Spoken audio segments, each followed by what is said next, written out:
Hello fellow fungi foraging folk.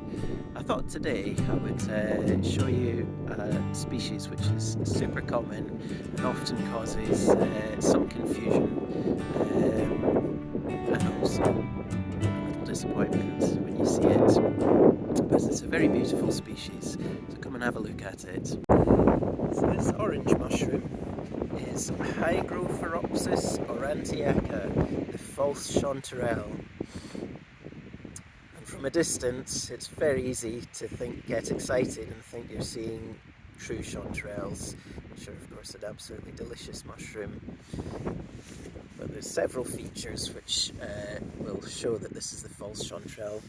The first is that the cap tends to be quite rounded and also fairly flat, maybe with a small central depression compared to a true chanterelle. It's usually orange and often gets paler towards the edge, but as you can see with these ones here, they can be significantly paler depending on how old they are, how dry they are, and just variation. If I pick this one, and this is the most important thing, is that this false chanterelle has true gills.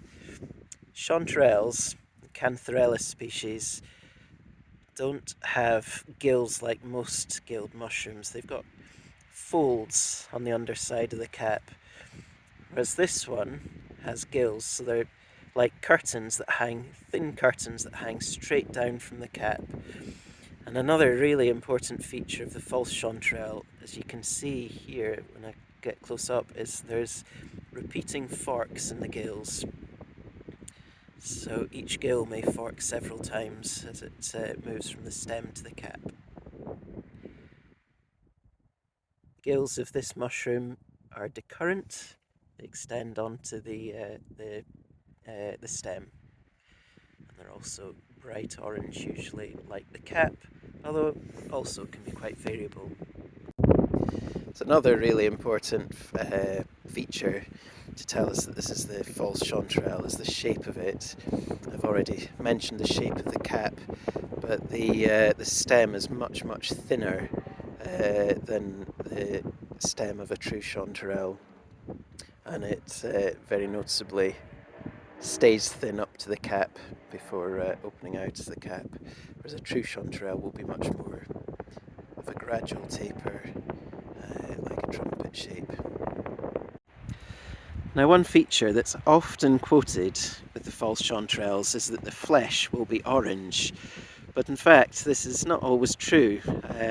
I've cut up several here and you can see that actually the flesh can be quite varied, from the orange ones to slightly brown to even looking quite white, and this is where it can catch people out because of course the flesh of a true chanterelle is also white, and it's often one of the features that people say defines a true chanterelle from a false chanterelle. But the most important thing is to look at the gills. That's really the most important thing that tells us that this is a false chanterelle and not a true chanterelle. Now, another possible fallacy is that books often refer to these as being poisonous, perhaps causing gastrointestinal upset.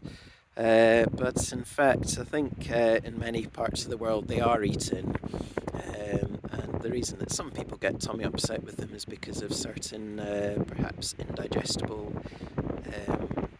carbohydrates, sugars in them, but I think many people are fine. The other thing which you do see written sometimes is that perhaps hallucinogenic, but I don't know if there's any evidence that that is in fact the case. I've never tried them myself, but I might do sometime.